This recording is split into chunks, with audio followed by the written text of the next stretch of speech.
Okay. So yes, like I said, the conference is being recorded and this presentation will be posted on the website. We're going to go through the presentation. After the presentation is like a bonus, I'm going to walk us through Neighborly to give everybody like an overview of what it looks like in Neighborly if you haven't got in there already. And then after Neighborly, we will take questions.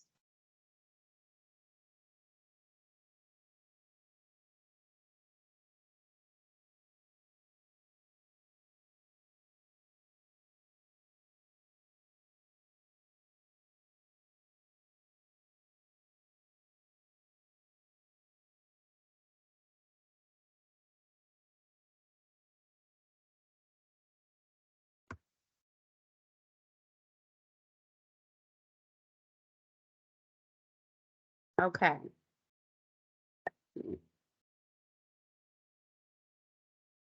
Got a large group here.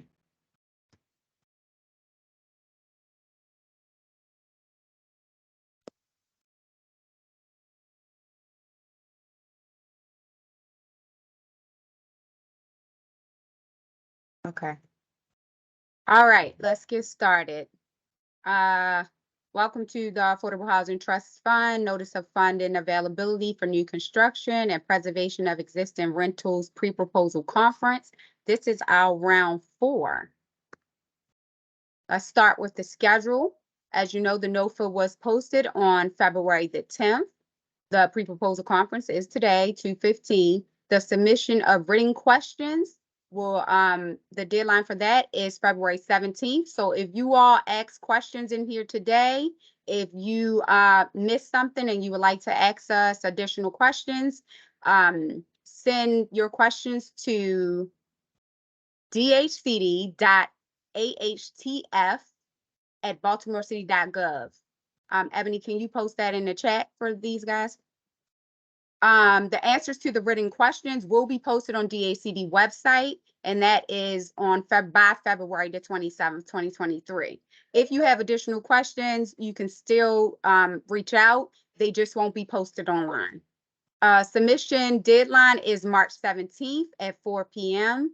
and notification of award is the week of May 22nd, 2023. First is the introduction.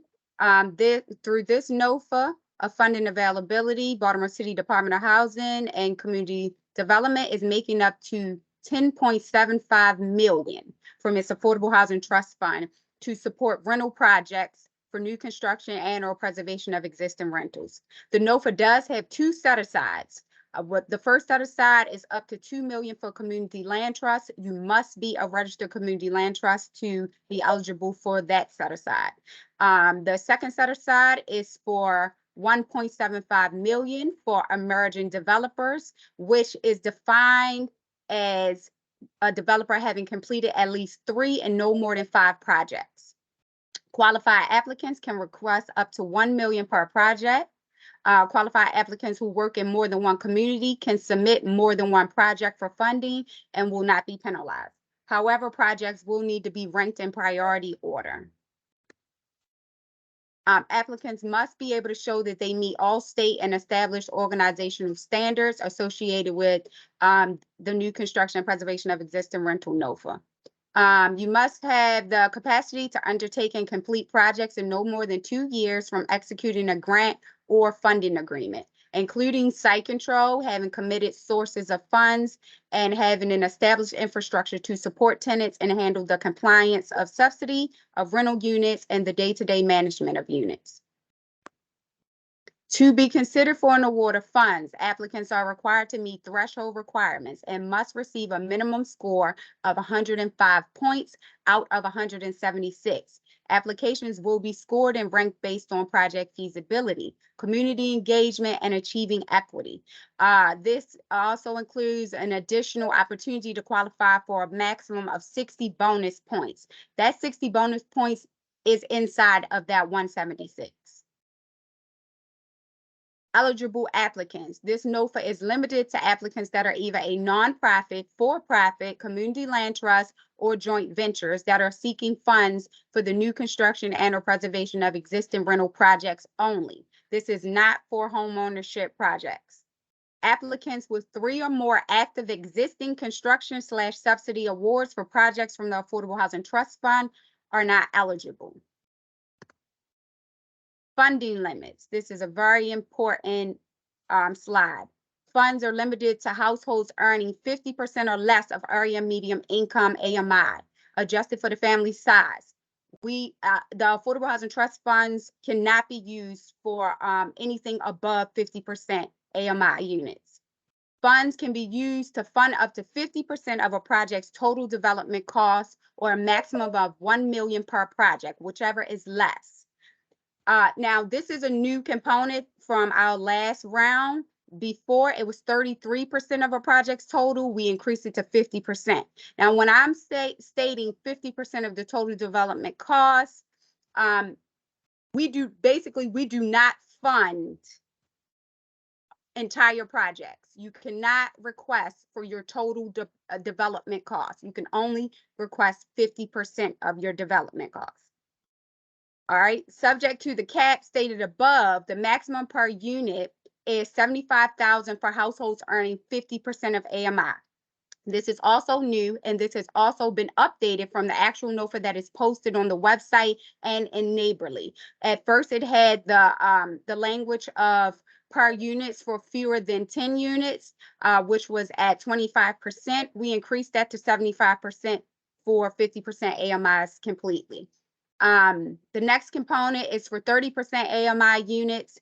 This maximum request per unit is $120,000 for fewer than 10 units and $150,000 for 10 or more units for households earning 30% of AMI. I have had multiple questions about this. This is the one question that was asked about this was whether that the numbers did not add up to 10 units at $150,000 or for 10 or more units. We are not funding your entire project. This is basically stating that if you have 10 or more units, that this is the amount, this is the maximum amount that you can apply to each unit. It will not be unit by unit. The last part of this is up to 10% of the total requested amount of funds can be used for operating costs, and that needs to be directly related to the project's implementation. I know I'm going to have more questions on this. Feel free to ask me during the question period. Affordability restrictions. This is also very important that you understand. If you are awarded funds, there will be a restrictive covenant placed on your property for a period of 30 years. And that restricts the property from being rented for anything above 50% of the area median income. Eligible uses of funds is new construction and or rehabilitation, demolition, environmental assessment and testing, market and financial feasibility analysts, acquisition and stabilization of non-city-owned properties, carrying costs, supportive services for households at or below 30% area median income. This is a new add to our eligible uses. Legal fees associated with closing, financing, and drafting legal documents.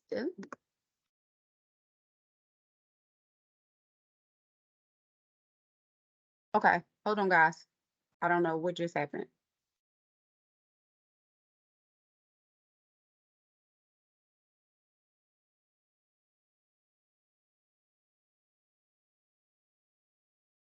Here it comes. It's coming back up. Yeah, not sure what happened there. All right, let's go back. I believe we passed 7. Okay, we was on eligible uses of fund. Legal fees associated with closing, financing, and drafting legal documents necessary for development. Consulting fees directly associated with the implementation of the project. Architectural and engineering. Customary landscaping that includes parking, infrastructures, and utilities. Mixed-use buildings that include ground floor retail. Trust funds can only be used for the residential units in that building. Someone else is now in control. What? Take control. Who is in control? Okay. Next, ineligible uses. Acquisition of city-owned properties. Acquisition of properties through receivership or tax sale. Homeownership property projects. Temporary and shelter housing. Staff that are directly related to pre-development, construction, or maintenance of the project. General organization operating costs such as rent, utilities, or operating supplies. Relocation. Repayment of existing loans or any other liens. Community gardens or urban horticultural uses, projects that support specific religious or other affiliations, commercial, retail, or economic development uses, costs associated with the preparation of this NOFA submission. How to apply is through the Neighborly application portal is the only way that your application will be accepted. Applicants must submit one complete online submission of their application, including all attachments and threshold requirements in a PDF form and one copy of their development budget as an Excel spreadsheet. Applications are due by 4 p.m. on March 17th, 2023. Application scoring and bonus points. The application consists of 4 parts, which is threshold requirements, financial review, scored criteria, and signed certifications and authorizations. Threshold review includes organizational, financial, and compliance-related documentation and is used to determine whether an application is eligible for review. Examples of threshold requirement in this NOFA include, but are not limited to, commitment to comply with the city's minority and women business participation and local hire requirements, being in good standing with the state of Maryland and meeting trust fund requirements. Applicants must include all items on the threshold checklist or the application will be determined ineligible for review. We will reach out to you electronically and in writing whether the application meets the threshold review requirements, and we will post an updated summary on its website. Scored criteria. The application that meet all threshold criteria will be scored.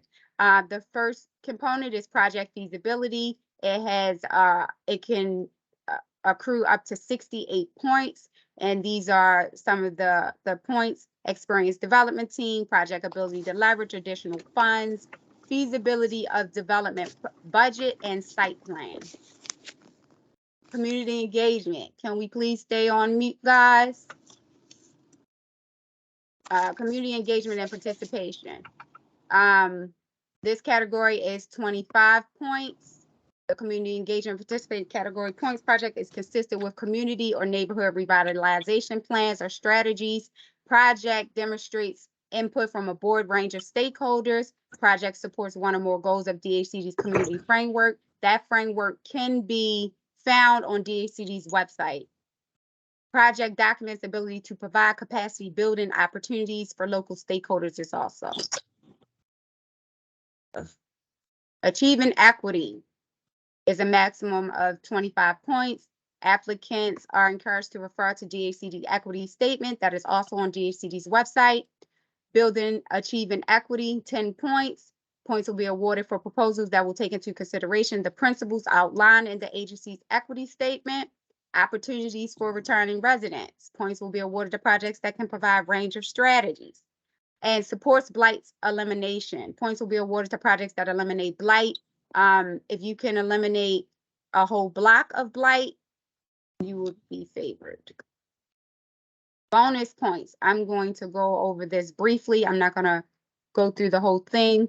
The NOFA goes into detail about bonus points, but some of the bonus points that you can accrue is long-term affordability. And this is based on, we already discussed that there's a restrictive covenant that will go on the property. That is a minimum of 30 years. If you go above the 30 years, at least to 40 years, you can accrue 10 points.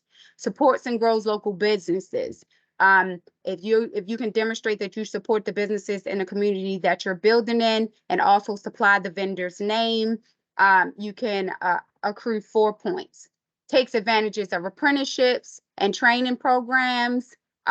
This also, you will need to list the provider that you are going under to accrue those points. Collaboration collaboration across multiple neighborhoods. Applicants are required to provide documentation also demonstrating how their project impacts multiple neighborhoods. Serves households or at 30% AMI. You can get 10 points for this, but this is based on if your project has a significant number of units, at least 25% or more of your total project units. Provide services for permanent supportive housing. There is a section in Neighborly that you can discuss the supportive services that you will be in your project. This is basically an additional point that you will get for providing those services.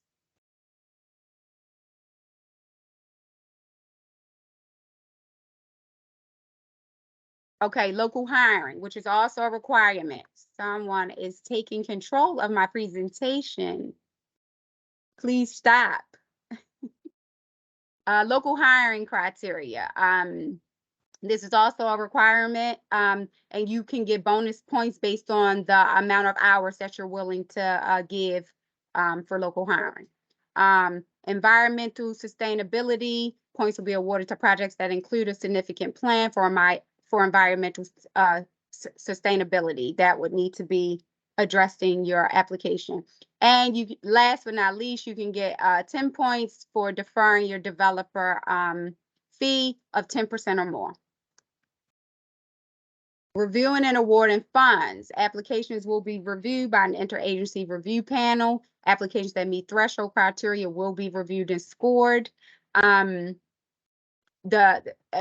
this review, the panel can request additional information. They can also request to come out and take a tour of your proposed project. During the review process, questions regarding announcements shall be directed in writing to dhcd.ahtfnofa@baltimorecity.gov. Applicants are prohibited from contacting specific members of the review panel or members of the commission. Those who do will have their applications disqualified.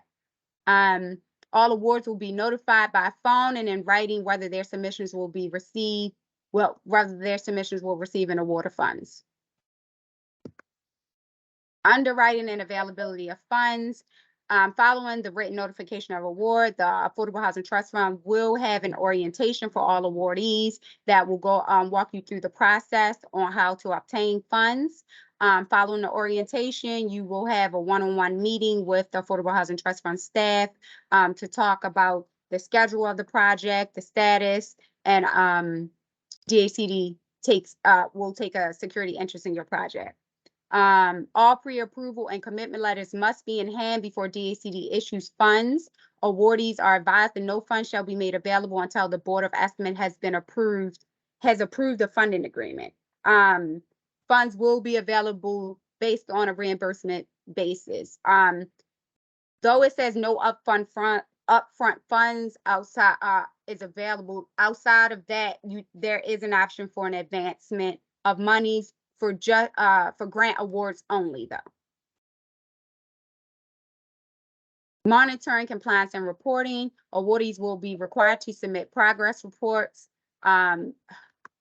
for projects under construction, detailing the following: percentage of the projects that are complete, reasons if project is not on schedule, percentage of MBE, WBE goals that are met, local hiring plan.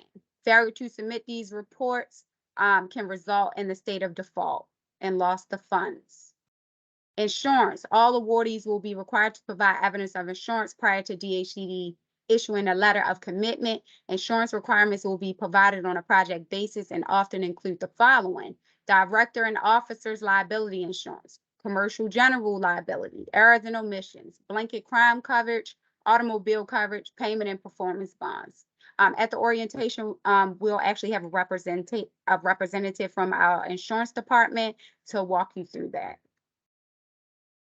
This is just the miscellaneous indemnification. All awardees, their employees, board of directors, contractors, subcontractors will be required to indemnify and hold the city harmless from any claims, demands, lawsuits, or other actions that may be brought against the project. Conflicts of interest. Awardees will be required to disclose any conflicts of interest. The administrative rights is any questions, inquiries, reach out to us via email at the dhcd.a htfnofa@baltimorecity.gov. That is in the chat. Again, the deadline for the application is March 17th, 2023. And DHCD will make its best efforts to post responses to its website no later than 10 business days following the deadline. Okay, so this is my PowerPoint presentation. I'm going to go into Neighborly. And we're going to do a quick walkthrough Neighborly.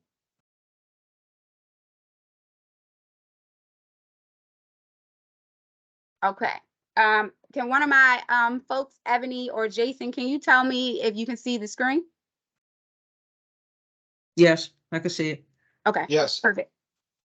All right, guys. So when you come into here, this is actually my user account, and so I'm in the admin part of it, so I can kind of walk through it. So you will probably not have this menu on the side like this. But when you first come into the application, it's going to take you into the program overview. It's literally the NOFA that we just went over. You can read through this. Again, I advise you all to read the entire document because there are things that was not in the presentation. All right, so next you'll go into the first part of it, which is contact information. Here it says project contact. I can see where the confusion can come in at. In this section, I would like for you all to put your company's name, and then the contact name should be here. It's most likely that Neighborly is very new for the Affordable Housing Trust Fund, so there are going to be changes throughout the application. If you guys have any issues, please reach out to me. And if you have any suggestions that you feel as though would be better fit into the applications, feel free to reach out to me too and give me your suggestions, because we're literally building this application up every time we launch a NOFA. So here, developer, I would like the company's name. Contact information here, your title, addresses. This is pretty self-explanatory. Next is the project information in this area, the neighborhood that it's in, the city council district. Again, pretty self-explanatory. Project property location, your total project development cost. Remember, this is that total cost that the whole project cost you. The amount of trust funds requested. This is where you will put your the amount that you can apply up to 50% of this total development cost. So if my total development cost is $100, I cannot request no more than $50. Describe your project in this section here. Here is another item that I noticed in our last round that people kind of skipped over. Please provide the following information for the project in which funding has been requested. Select a row. There's going to be rows in here for you to add in your units. I need to see that it's 50% unit here. I mean, if you have a mixed unit project where you have things that are like 80, 60, and 50 and 30, it's fine to put all those in here because that's telling me the whole story of your total units. But here is where you will put the area medium income for each unit, the unit size, number of units that's going to be 50% or 30%. All needs to be here. If this is not filled out, it's very important for this to be filled out because I can't go looking for that. Or as you can see, this is a very large group. It's a very competitive NOFA. These small things are reasons to eliminate you. All right, please explain the services that will be provided. This is the section where you explain about your supportive services. Please explain the ability to leverage additional funds. This is where you talk about all your efforts and getting additional funds for your project. How would a project increase local community sustainability? This is where you can kind of talk about all of your efforts in the community and your support and all that stuff. Provide a list of other investments that will be supported by this effort. This is a place to talk about any other lenders that you have on here, any other grant agreements that you have. Provide a description of how the project will proceed if the award is less than the amount of funds. let us know if what's happening here. If that's going to be an issue, if you don't get these awards, this is where you would do it. If you currently receive city funds, let us know. And when you hit yes, I believe it will populate something to tell us how many. Organization capacity. Here, you're going to tell me what type of organization you are. Partnership, joint venture, corporation, LLC, community land trust. It's a drop down. When you put it in here, it's going to populate at the bottom forms that you're going to need to include. Commitment to comply, evidence of good standing, local hiring.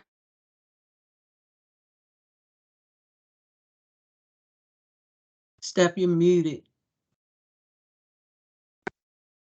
Hello? I did it again. Okay. Am I on? Can you hear me? Yeah. Yes. We can hear you now. Okay. Yes. So as the community land trust, as you can see, it's going to populate all of the required documents that the community land trust needs to submit in here. And that's going to happen for nonprofits as well. This is the place where you talk about your development team. You can give us a list of your whole development team and who they are. Describe their qualifications. This is where you would go into detail about their resume. List all projects that are underway. If you need to list more than 5, you can use the upload button. There is an upload button here. On my particular one, it's not popping up, but there is an upload button for if you say if you have 10 projects, you can just put it in a document and upload it. Here is your financial documents. Please choose a statement.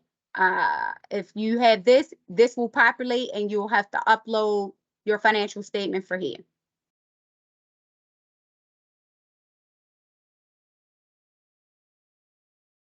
Okay.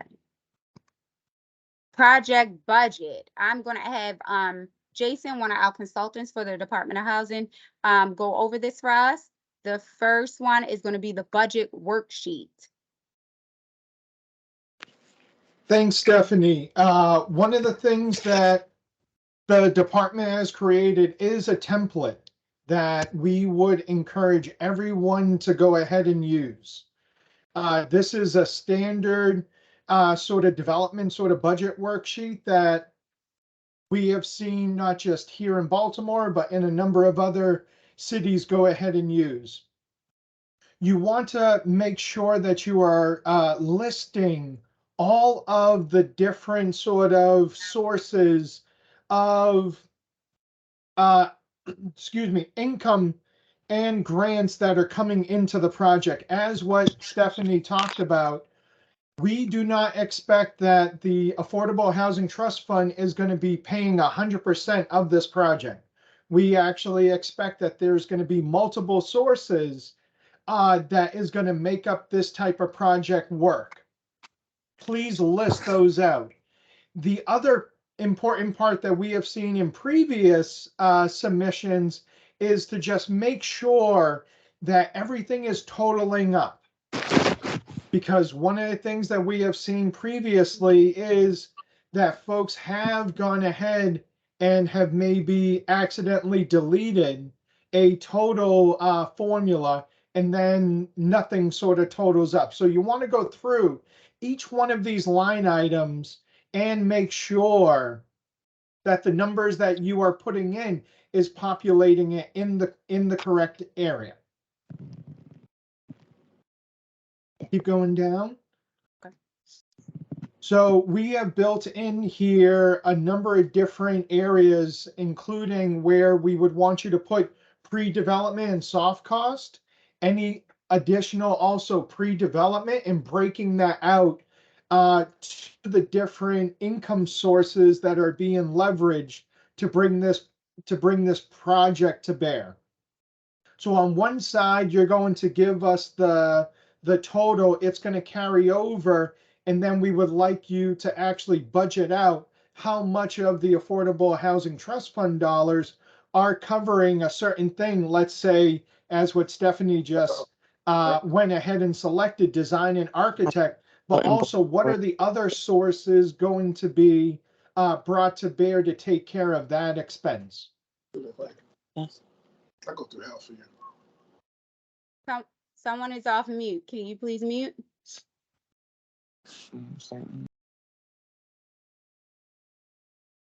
Okay.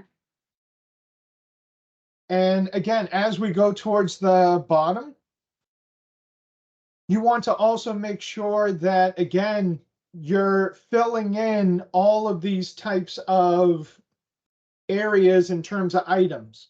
We know that there is going to be some carrying cost, and that is okay. That is normal for any rental project to have carrying costs. You want to break those out and make sure that you are being as transparent with where your budget is currently right now.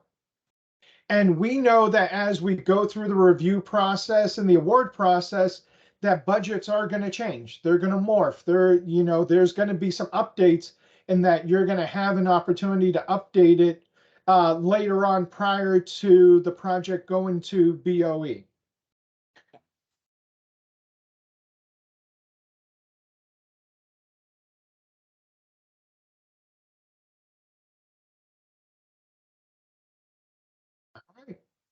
Yeah, and kind of like what Jason said, your numbers need to add up. So your total development cost that you put on the first page of the project information, that should match here.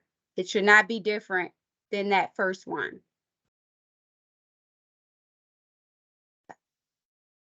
Jason, is that good? You good? Or do you want to go through some more?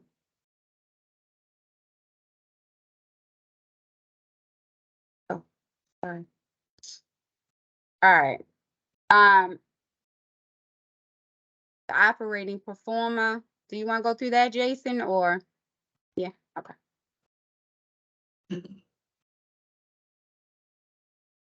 Again, in the same way that we talked about the budget, we want to make sure that there is a template here to really talk through what does the operating pro forma of your rental project going to look like year after year. We want to make sure, and this is one of the big pieces of the evaluation, is how strong your project is in making sure that it pencils out correctly. We don't want any project to come in where we're seeing a huge deficit year after year, because we know from experience that that means that there's not going to be enough cash flow to take care of some of the improvements down the line that might be needed for those units. We have built in some percentages in terms of rent increase and expense increase year after year that should go ahead and be adhered to in your pro forma.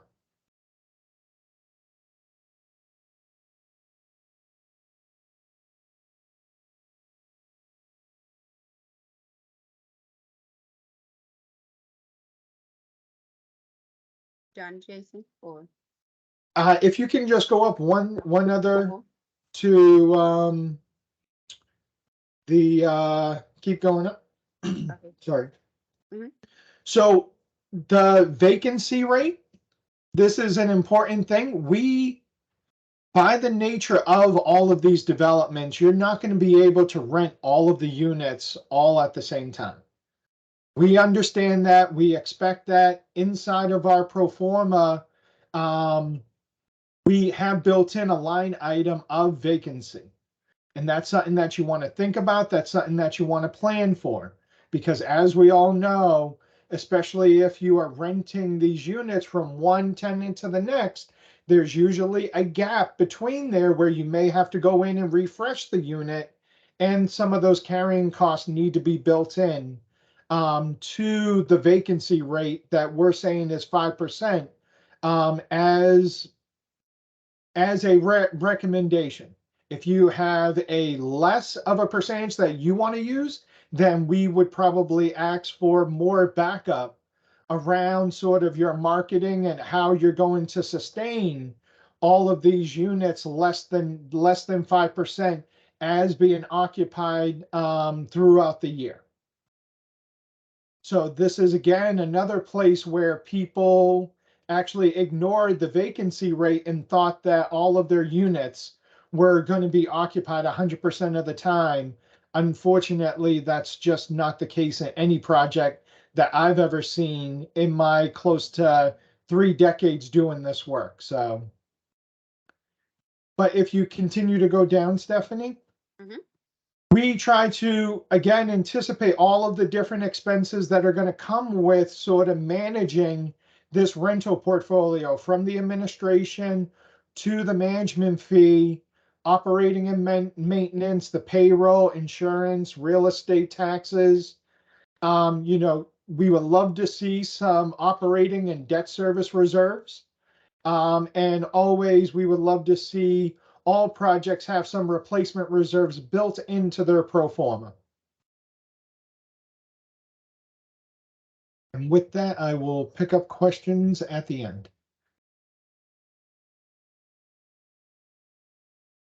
Okay. Next, for our developers that are seeking low income housing tax credits, here you will need to upload the CDA Pro Forma 202. We don't have an example of that. And here is next is also a very important section, is to submit your committed funds letter. You need to submit any funds that you have got commitments from, or the intent to get commitments. And explain how your cost was determined in your budget here in this section. Explain proposed repayment terms. All awards will not be grants. Here is the question asking, are you requesting a grant? This section also is a very important section that I've noticed it gets skipped a lot. This is where you break down your construction, not your construction, but your schedule to your project. I would like this listed out from beginning to the end, not just one row saying construction. Please be very detailed in this area. Project readiness, this is where you talk about your property management company, the number of affordable units under management, your location of affordable units under management, any supportive services that are available in the units, the status of your zoning applications, your site plan review, give detail to that, your street and alley closings, site control. Very, very important. We need site control. Site control is contracts of sales, the deed. If you have a deed, that's wonderful, but a contract to sale is sufficient. If you are buying property from the city, not without money, but your own money, and you have an LDA, that is also acceptable. So that's very important. Your application will be disqualified if you do not have those items. Community engagement, this is where you could just go in and talk about your community engagement. Talk about how your project is compatible with the community revitalization plan that I mentioned. That's on DHCD's website. Describe the roles of residents and the ownership, if any. All of these things may not apply to you, but fill out as much as you can, because a completed application is very important. Do not leave the application blank. If you have a community engagement plan, upload it here. Community revitalization plan, upload it here. Indicate if the project is located. We got a drop down. Communities of opportunity as defined in the Maryland State QAP for low income housing tax credits. Impact investment areas as defined in the DHCD Community Development Framework and other major revitalization areas. Pick one of those and explain the project location based on those selections above. Describe how projects eliminates blight and other dangerous or unsafe hazards in the neighborhood. bonus point, which we went over. This section, if it does not apply to you, you do not have to fill it out. If you don't plan on doing anything over the 30-year affordable restrictive covenant that will be placed on the property, you don't have to fill it out. Supports and grows local businesses. And actually I'm gonna do some actual updates to Neighborly where I'm actually gonna have a upload button for you to upload documentation that shows evidence that you support a certain local vendor. We need something to show that. Serves households at or below 30%. If it's more, this is 25% or more, not up to 25%. 25% or more of your total project units is how you qualify for this 10 points. If it doesn't apply to you, don't fill it out. Explain detailed plan, identifying the qualified entity committing to providing the supportive services. Again, this is something that's already in the application. If this is something that you're doing, if you have supportive services in your project, you automatically will qualify for the 5 points here. So indicate that here. Utilizing training and apprenticeship programs. Again, there will be an upload button here that you will need to submit the program that you are using for that. Explain how the project impacts multiple neighborhoods. This is a place for you to discuss that. There is a place for that in the application. So this is almost like an automatic 10 points as well, if that's what, if your project will impact multiple neighborhoods.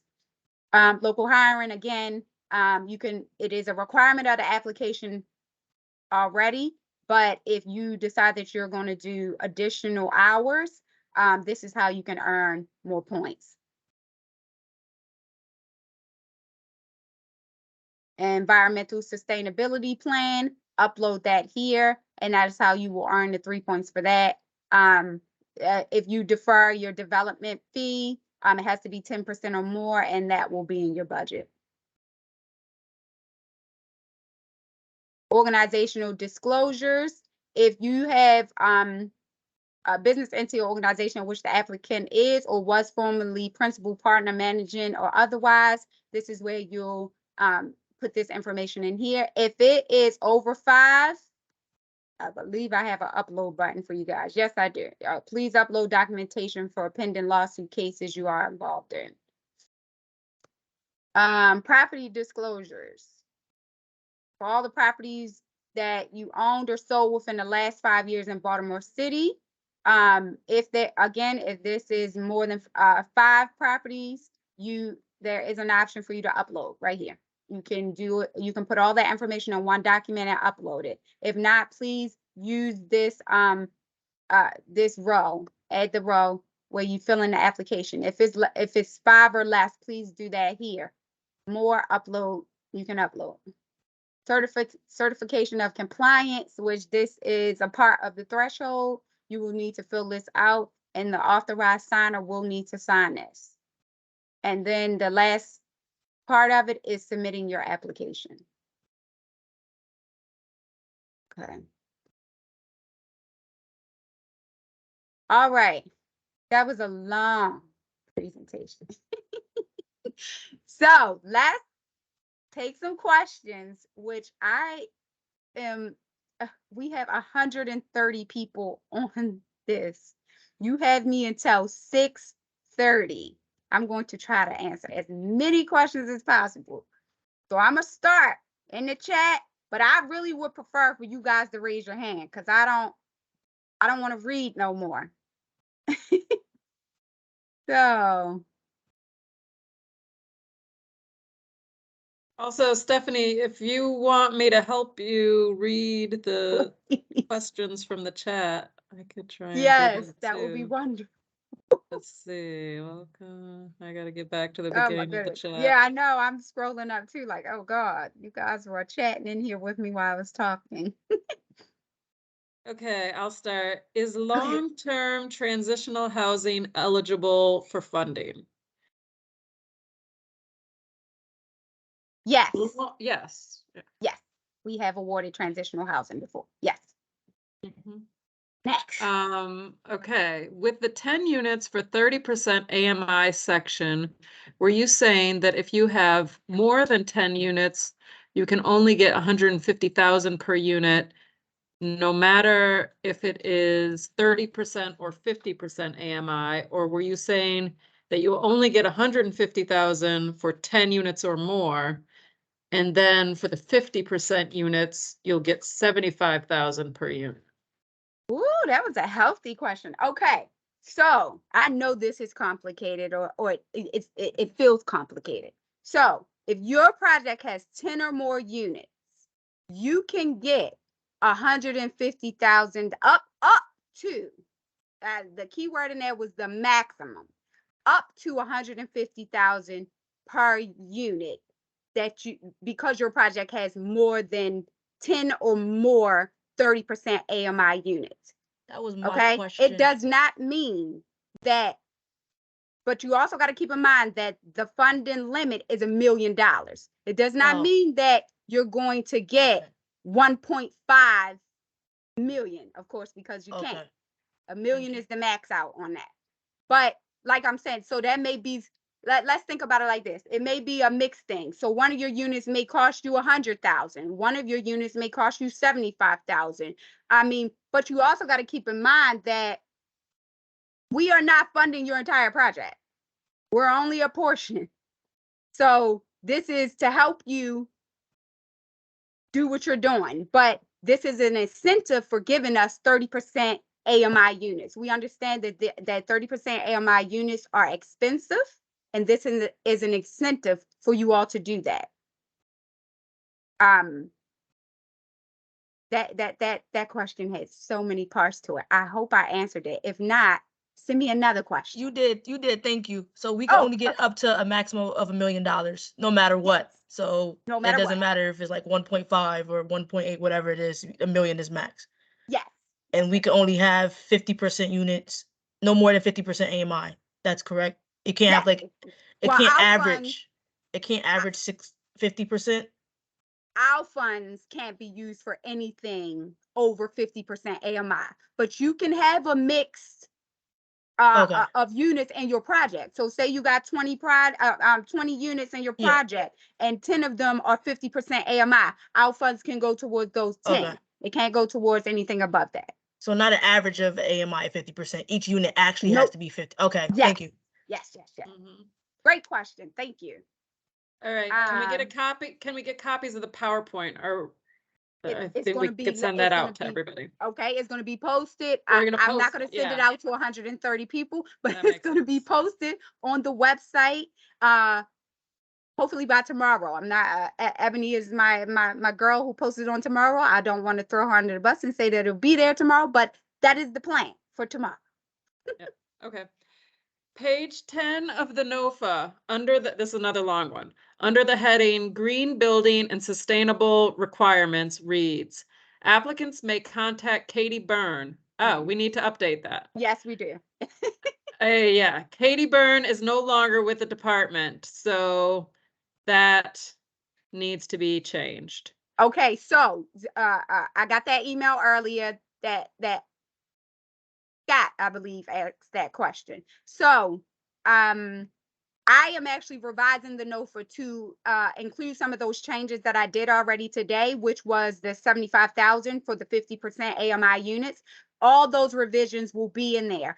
I'm going to upload it onto the website, and it's also going to be uploaded into Neighborly, and it's going to have some a tiny little thing at the top that says revised.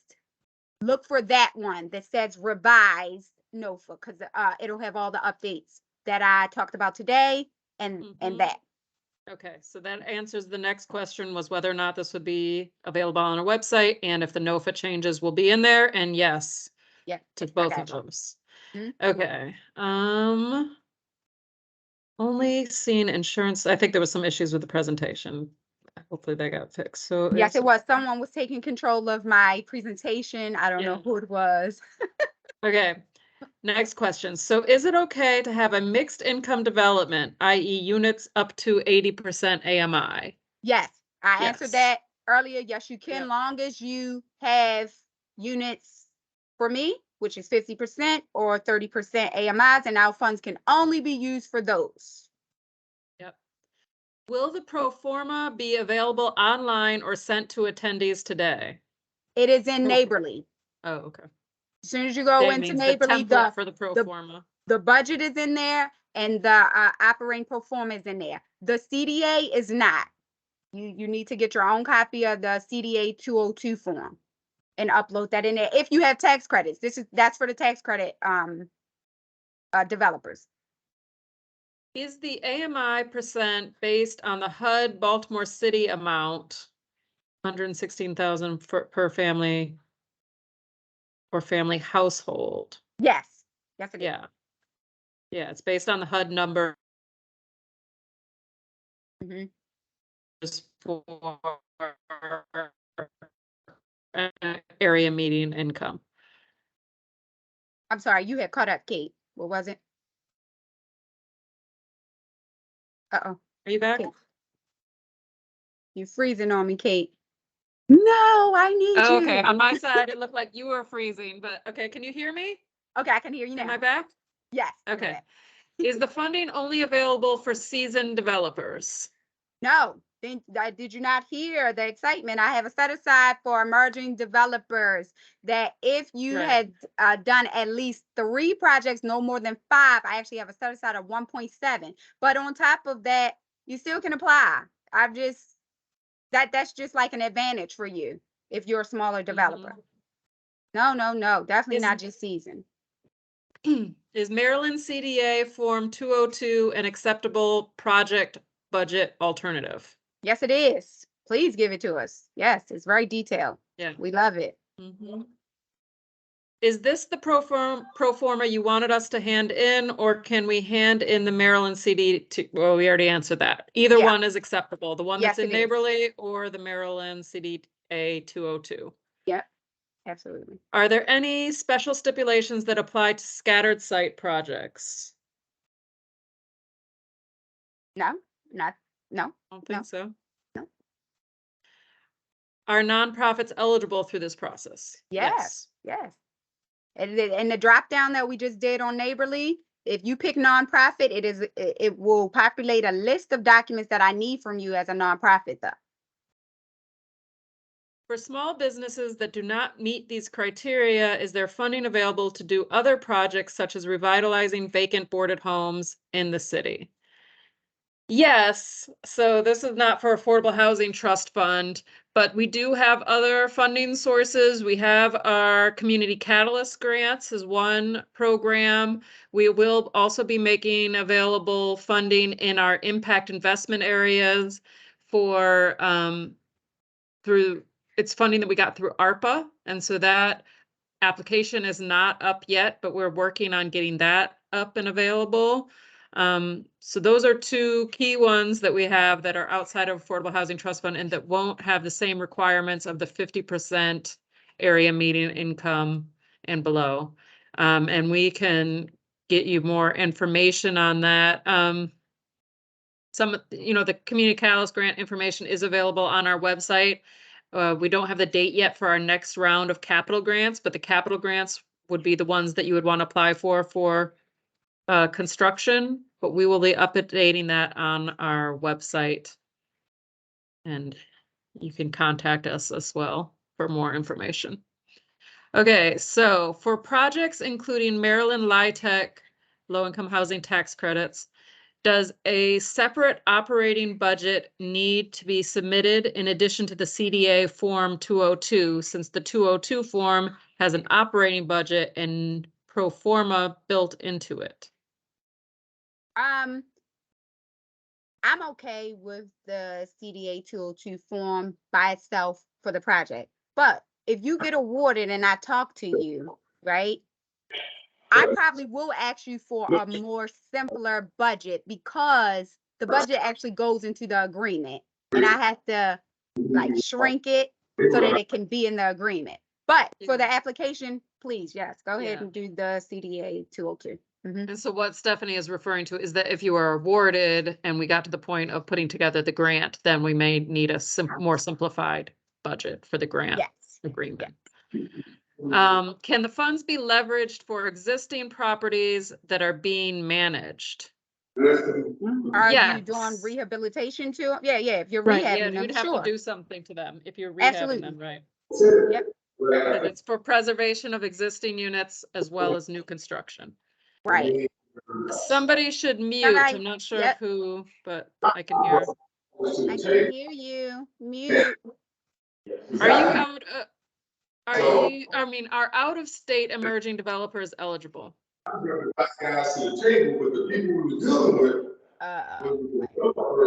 Out of state, emerging developers, your project is gonna be in Baltimore? Sure. Yes.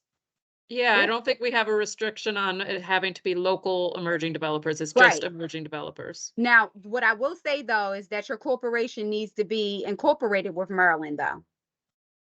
Cause that's a requirement.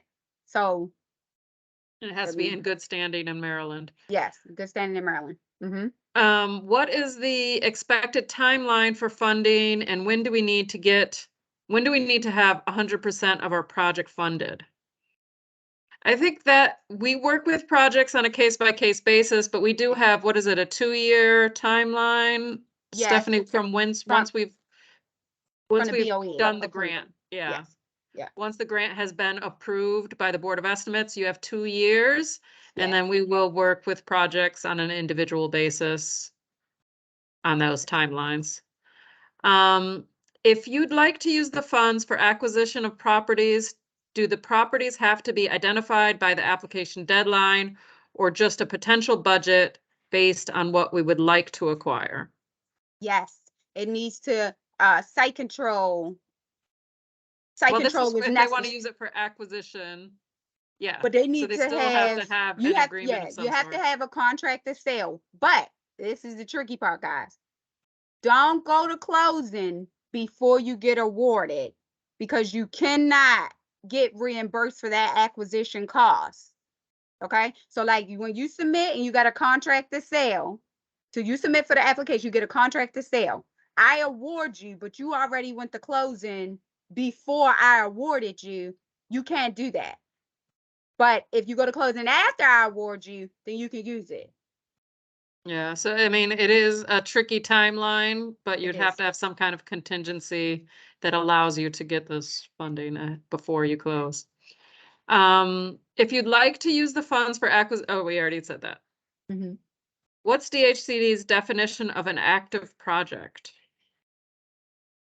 That is active, that you're under construction. To not be active anymore, you should have a use and occupancy certificate. If your project is done and you can start occupying the units. Mhm. But Okay. like if you're still under construction, it's active. Yeah. Please talk more about what support services are acceptable under this grant. Do new housing units need to be involved to receive funding for this category? Can we get funding for support services to house homeless in existing units? So I guess they're saying, can they just, I mean, we've been talking about having a separate offering that would allow you to apply for support services outside of building of new units. But I Mhm. think for this NOFA, they're asking whether or not they can apply for support services without building new units or having I guess we have I don't know, Stephanie, if you have. So they just want to get subsidy for the support services, not do construction. But then they ask, can we get funding for support services to house homeless in existing units? So they may have units already and they want funding for the support services. I don't think so. that This for is- this this is particular for- NOFA, right. yeah. The supportive services for the project that you're constructing now, not just supportive services, because that's kind of like a operating NOFA. Yeah, and we are, like I said, looking at that potentially for the future, but we don't have a NOFA for that yet. Right. Please give more detail about item B7 in NOFA. Oh man, What is that? And this one came from Clearbridge/Scott. I don't know if you want to elaborate on what you're looking for. You can Please. come off mute.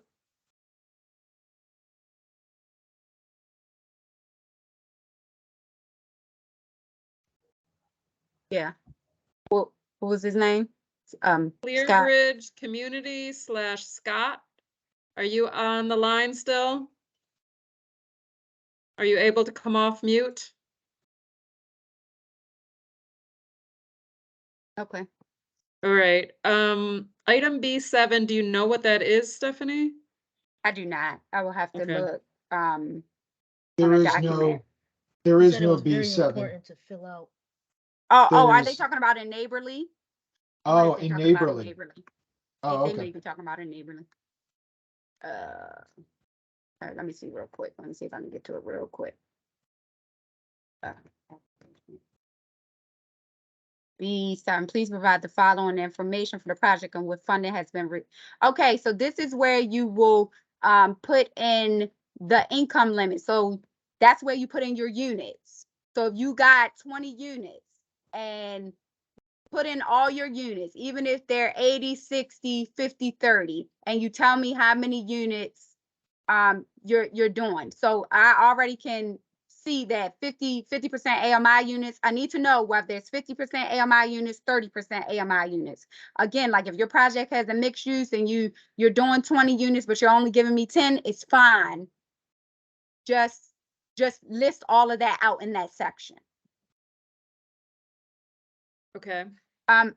Kate, let's do real quick. Do some of the people The with their comments, some of the hands? people with their hands raised. Yes. Okay. I think the first one is Albert Harcum. I'm sorry if I messed up your name. No, you got it. Yay. I just had a quick question. Can you explain more about the 50% medium income and then the 30-year certificate?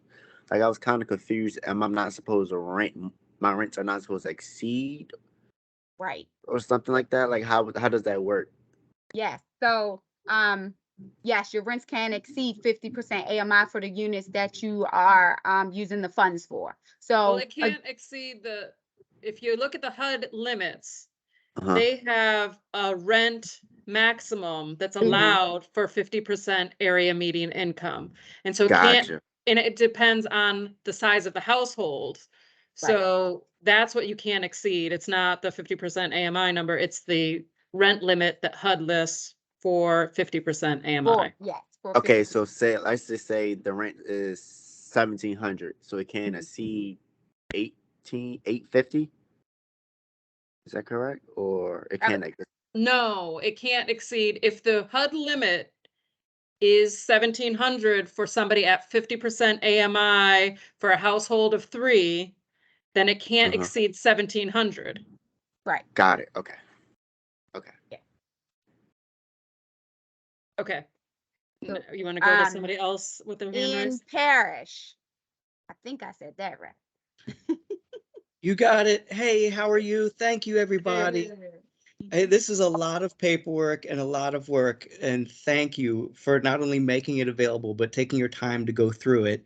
And I think it's so awesome. 139 people, that's got to be a record. So nice Yes, job. it is. It'll be good to have that money get to the street in Baltimore. I had 2 questions just briefly, and I may have missed this. Is the funding available to projects that are currently under construction, or this would be prospective projects? Nope, it is available for projects that are currently under construction. Yes, that is fine. Okay. But The to sec- clarify that, I think you can't spend, none of the money that you've spent before you're awarded. Right. Correct, right. So what you can get from us is going to be spent after the award. So anything you spent prior to the award, you're not going to Yes. get, you can't use that. Can't use the Okay. funding to reimburse that. Absolutely. Okay. Yes. Thank Thanks you, for Kate. clarifying. The second thing is can you just please turn that down? The second thing is I'll just say as short as possible. We've got my family has a number of projects under construction in central Baltimore, and we're running into some serious problems with crime and lack of response and enforcement from the police department. And I don't know if it's a resource problem or what. And of course, your DHCD, nothing you can do. But I do want to say, since, all of our jobs on this call is, development and improvement of Baltimore, and it affects all of us, that it's important to me as a developer to have that cooperation with the city. And I was just wondering if there's ongoing conversations with the mayor's office, or maybe if there can be some dialogue about that, because as I said, it's just making things difficult for everybody when we've got prospective tenants that come down to the neighborhood and don't want to rent, or contractors that won't work on the project.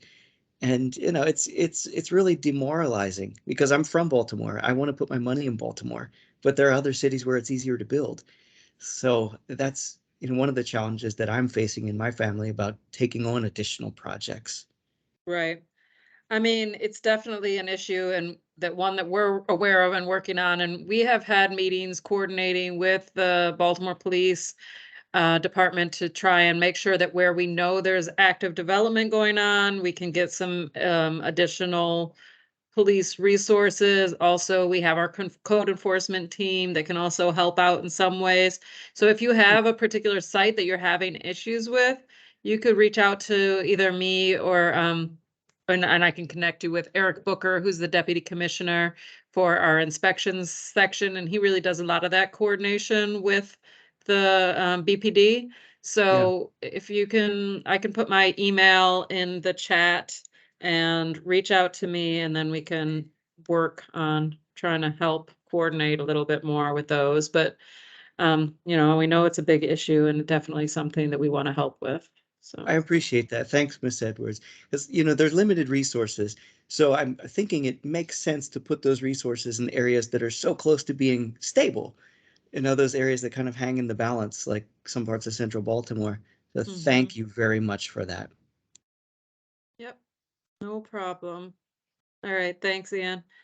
Okay, who's next? Next is, I am so sorry, Tokes. And I'm not gonna say the last name. Tokes. Tokes, you did a good job. Yes. So just wanted to say thanks for putting this together. I think you guys have done an awesome job just providing information for us. Actually, my question has actually been answered. I think someone else typed it up in the chat. But just to kind of piggyback off of that, when we talk about active projects and what you guys are looking for, do the list of active projects actually have to be within the city of Baltimore? Or can they be, for example, Baltimore County, and Arundel County, or something else? That they all have to be They limited have to to the be in the city. city. They have to be to the city. Yeah. Mhm. Yes. Okay. Okay. Just wanted to see what the clarification was on that. Thank you. Yep. William Middleton.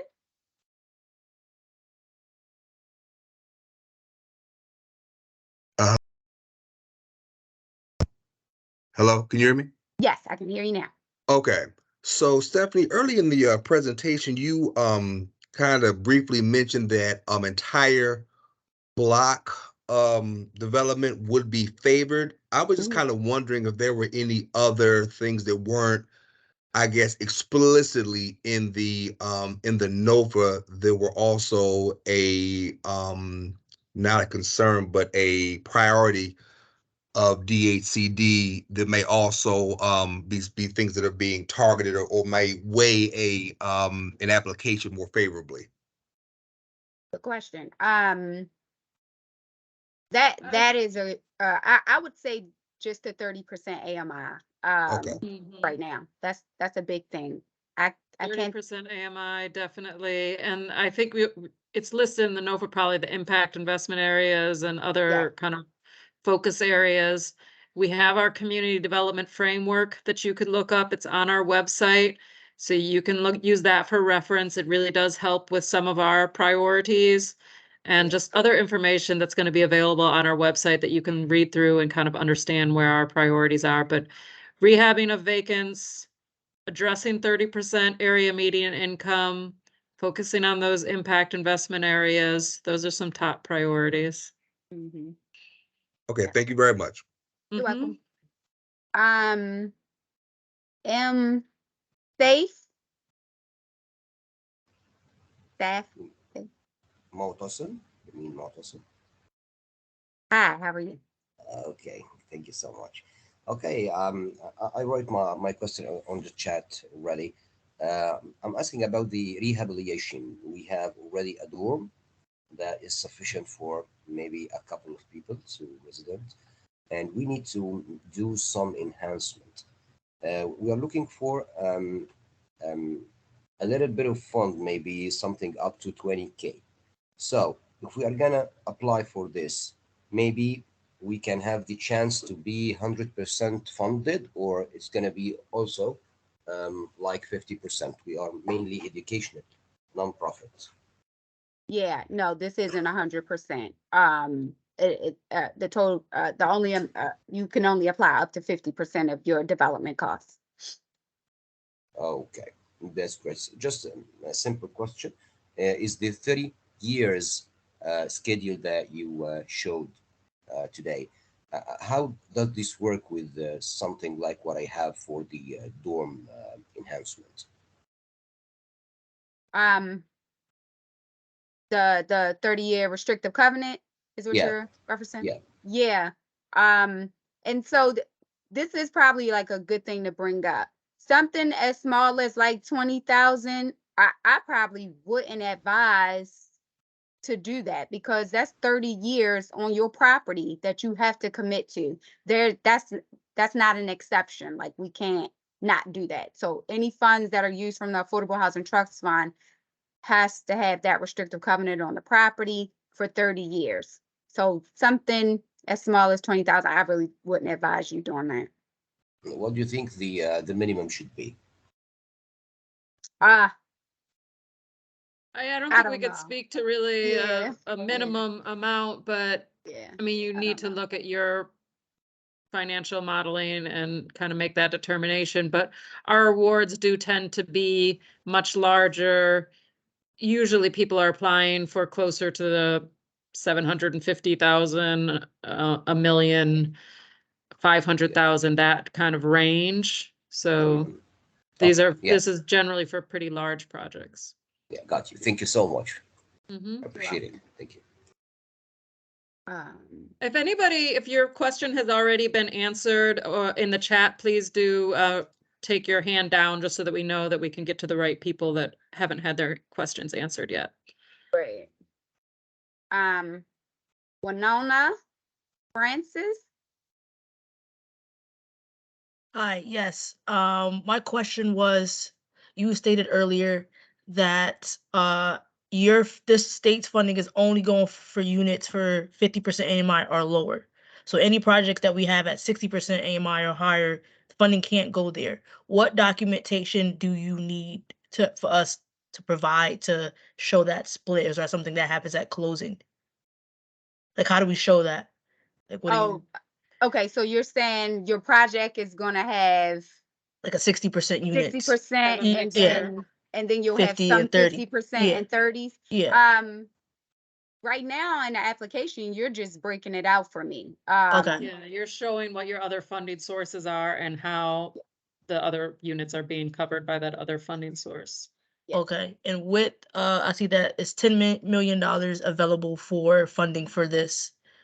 Based on the slide, is that $10 million available for this application It's 10 million $10 million total. total, and you only total? can apply to up Yeah. to $1 million. So with that is a lot of competition on here. So if somebody mentioned about like what to do to make your application stand out, and you mentioned more 30% units, and the impact. Are there any other things like having political support, or is there anything else that would help out? Because I've had other applications where they said that the funding that we were receiving from them wasn't as much as an impact on the state side that they would have liked. Say, for example, if it's $1 million be given to a 20 million project versus $1 million given into a $2 million project, like your impact from will be more for the $2 million project. So that's something that you guys are looking at as well to see how much funding you actually are giving to a project. I mean- think, I think if we, I guess, and let me just understand what you're saying. Are you saying like one project may give me more units, so it has the bigger impact than a smaller project? And are we looking? Yeah, like what are you guys looking at Yeah. for terms of impact? Because I have some people who come programs say, hey, it's about funding, so I'd rather give $1 million to $3 million project because the impact will be more. Or you're saying, hey, if you have units, or it doesn't have to Units. meet. Is it a point structure that the more points you get? Yes, it Yes. is a point structure. It is Okay. a point structure, and I think that so for the other gentleman who asked the question too, units do help too. Having more units does make your application look Okay. better, because the goal here is to get as many units as possible that are affordable in Baltimore City. So Thank you. definitely units. Yeah, but there is a point structure, and that was kind of laid out of what the criteria is, and that's what the points are based on. And so each project is going to be scored and then ranked in order. And then we get to a cutoff point where, there's only so many that will be awarded, and that'll be based on the highest scoring projects. Yep. Next, Grant Searfoss. I hope I said that right. I'm sorry. You know what? You've said it better than most people, so thank you. Yeah, it's Searfoss. Yeah, well, thank you guys. Hey, I just had a question in regards to the LIHTC side of this, because that's where I'm coming from. As we're applying for these funds, this would be for a project that would be going in as a 9% this year. Is there any negative impact on the application with you guys because it's a 9% project that technically hasn't been awarded yet? Okay. No, but I mean, we would be looking for you to get that award, because it is your project's gonna be contingent on that, actually getting awarded. And so, but it wouldn't be a negative for us. Right. Okay. And Thank you. and a good point to address on that, like that if you are awarded, that's a possibility that your award will be contingent on the 9%, because the 9% is a big bulk of your Right, budget. a big part of your So- budget. And so if you don't get that, then your award could be rescinded because you didn't get the 9% and the project's no longer feasible. Right. Yeah, absolutely. That answered it perfectly. Thank you, guys. Alexis Coates.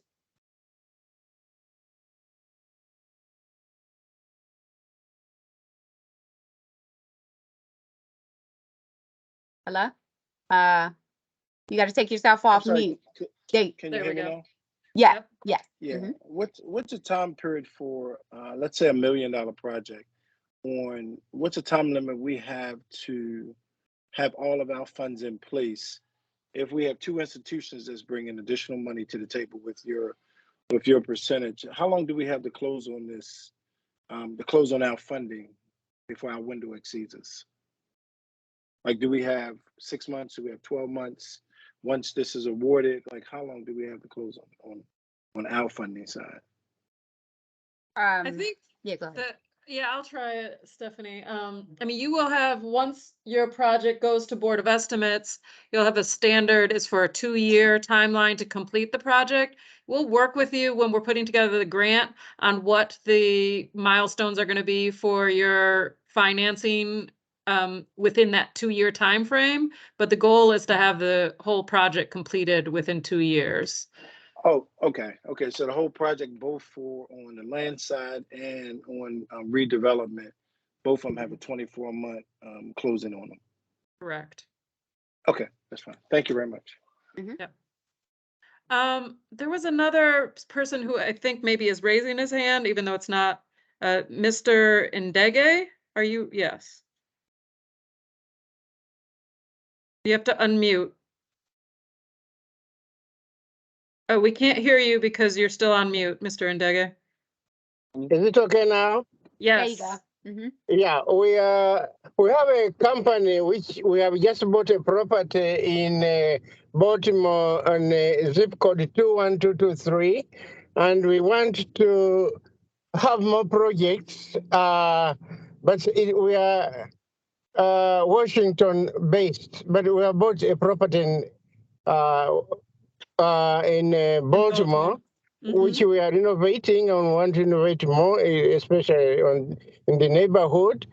Do we qualify? And number two, you said you have a total of $10 million but you want to give projects to something 1 million. Are you intending to give only about 10 or 20 people? Right. Yes.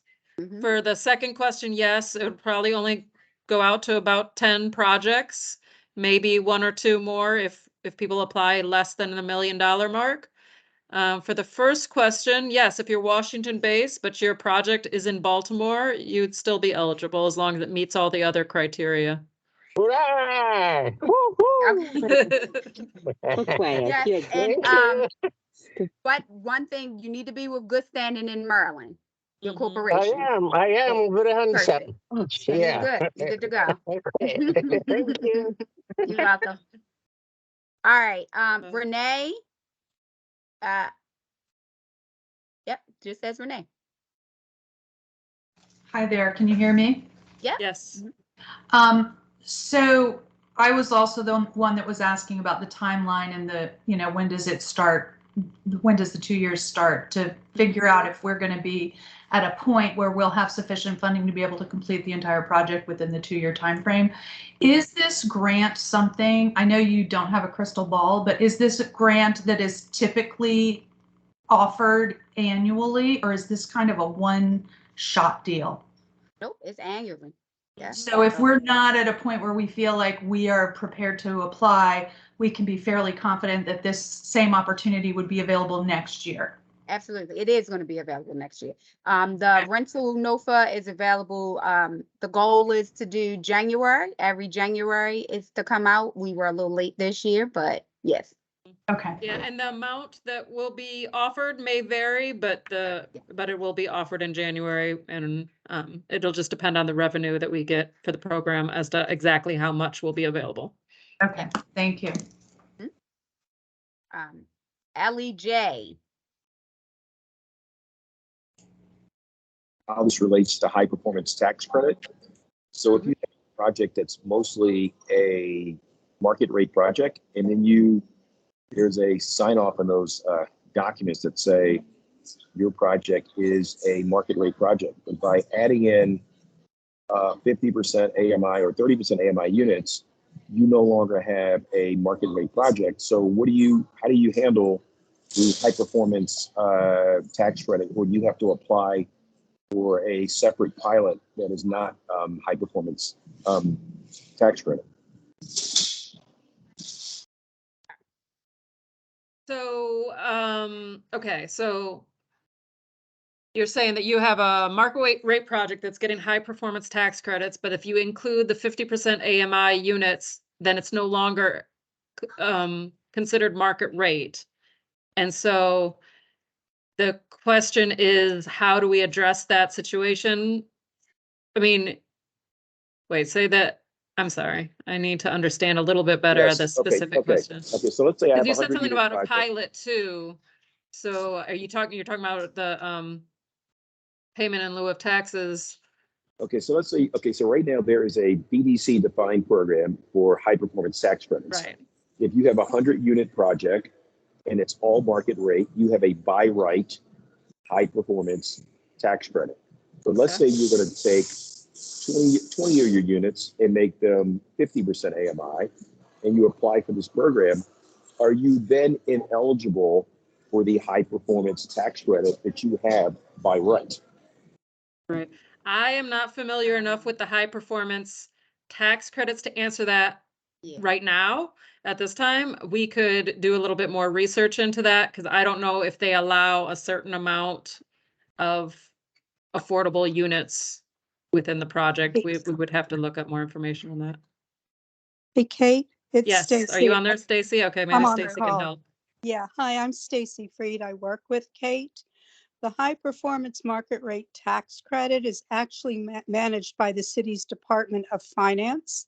If you go on to the city's Department of Finance, they list there is a series of regulations that talk regulations and criteria for qualifying for the market rate tax credit. I would suggest taking a look at those regulations. The project manager is Reina Todorcheva, Todorcheva, and she's an excellent resource to be able to answer your questions. Okay, I'm actually, I've already applied for several of these HBTCs. There's no clarity on if you include non-market rate units. Do you invalidate yourself? Unfortunately, because DHCD doesn't manage the high performance market rate tax credit, it's not really a question we can answer.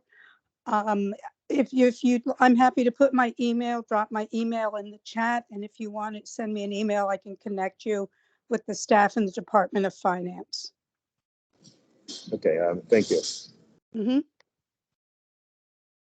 Thank you, Stacy. Thank you. Nadine.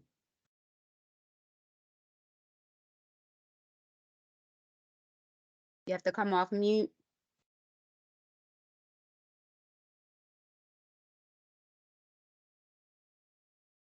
Nadine, do you still have a question? Okay. Next, Richard Partlow.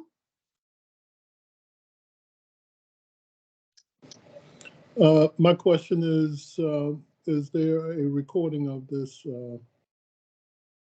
available? Yes, it's going to be posted on the website along with the PowerPoint presentation. Thank you. Okay. Okay, do you want me to check back on the chat and see if there was any that we missed there? Yeah, we could. We have 2 minutes. Let's see. High performance tax credits by right. So how are the row home purchase gonna benefit from this development? I mean, if you had a scattered site project that include row houses, and it was rental, then you could apply for this. A lot of the time, this is for kind of new construction, but it's possible that you could have something that could qualify that does include row house development. Is this only for rental units in buildings? Well, it is only for rental, but it could be in buildings or row houses potentially if you have a scattered site project. Let me go back. See if I missed anything. Are developers who are brand new eligible? I noticed that the definition of emerging means 3 to 5 projects. You do have to have a bit of I think the minimum of those 3 projects to apply. Can we use funds for security services for the project? No. Well, what were you Jason, thinking, Stephanie? Yeah, I'm not sure. Jason, I mean, what would that qualify for? I mean, it's a part of construction. So if I need to secure my site. Oh, during the construction period, then yes. I was thinking of after the construction for the project. Oh, yeah. No. Oh, okay. So not for after construction, but yes, during the period of construction, that could be one of your soft costs. That's an operating, that could be qualify. We would focus on rehabilitation as we have a dorm already for 2 people. We just need some money to enhance and do few constructions as support. Oh, I think this has been answered. Oh, Thank yeah, you. yeah, yeah. Yes, Okay, that's been thank you. answered. And then I have one, I think this might be the last one.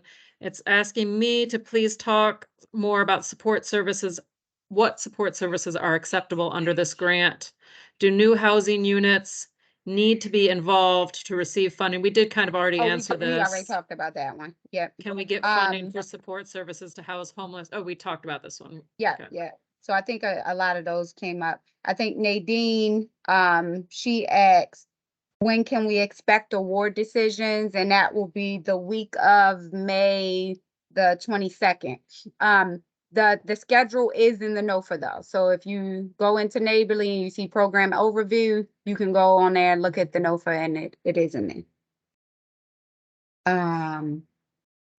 There's another question about what are the dates for your 4 and 9% allocation deadlines? We don't manage the 4 and 9%. That's a state project, state program. So you'd have to check with the state on their deadlines there.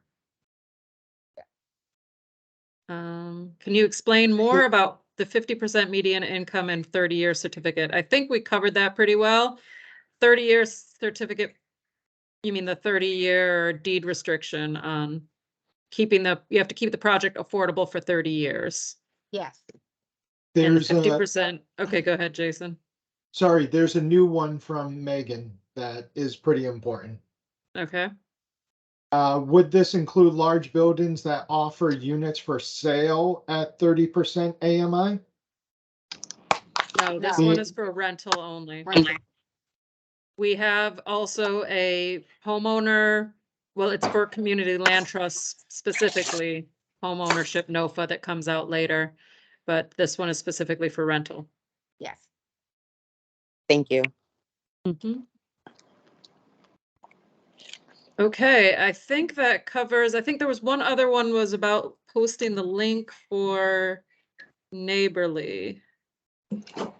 That is on DHCD's website. Yeah. Let's see if I can get you that link, bro. Maybe did it get posted at some point? Ebony did post the website, so Oh, I she think did? if you go to Okay, that great. website, you'd be able to find the link. Oh, good. Ebony just posted it again too. Thank you, Okay. Ebony. Thanks, Ebony. Yes, I I think posted that's my email in here. Feel free to reach out to me directly if you have any other questions, but also what is it? DHCD.AHTF NOFA at baltimorecity.gov. But that is also in the chat. So we're at our time. We have one last question that we can take from Anthony. You've got your hand raised. You're going to be the last question. So if you take the grant and let's say you have it for 30 years commitment, or in 20 years you want to sell the unit, how does that work? You can. It's just going to transfer. The new owner will be responsible for the restriction. So this is going to be recorded in land records. So it's attached to the property. You transfer it, it automatically is going to pop up. And Tokes, the NOFA is available on Neighborly now. Go register and get in there. And again, guys, when you go on Neighborly, you're going through the application. If it's things that you think would make this a little easier, a little better, send it to me because I'm constantly in Neighborly updating and doing different things to make the application a whole lot I better. am in Neighborly now. I don't see it, so I wasn't sure what I was doing wrong since I didn't see it. I see a bunch of programs, and you know the links are there to say click here to start your application, but I didn't see one specifically for the NOFA program or the trust funds. Yeah, we're in there. Hold on 1 second. Yeah, we've been live since February the 10th. Okay, I see it. It's says the HTF. I AHTF. see it now. Yep, Yep, I see there it. you go. There you go. Okay, awesome. Thank you. Yep, no problem. All righty. Thank y'all. This was Thank you, a guys. massive pre-proposal conference. I'm excited. This is great. Yeah, this is a lot. So thank y'all for all your questions. Look for the PowerPoint and the recording hopefully by tomorrow. And then we also will be posting these questions and answers to the website by the 27th of February. Thank you, guys. Thank you. Thanks. Thank you, Stephanie. Good presentation. Thanks, everybody. No problem. Thanks, God guys. bless you all. God bless you. God bless you all. God bless you God bless too. you. Thank you. Thank you. All right. Lord, start recording.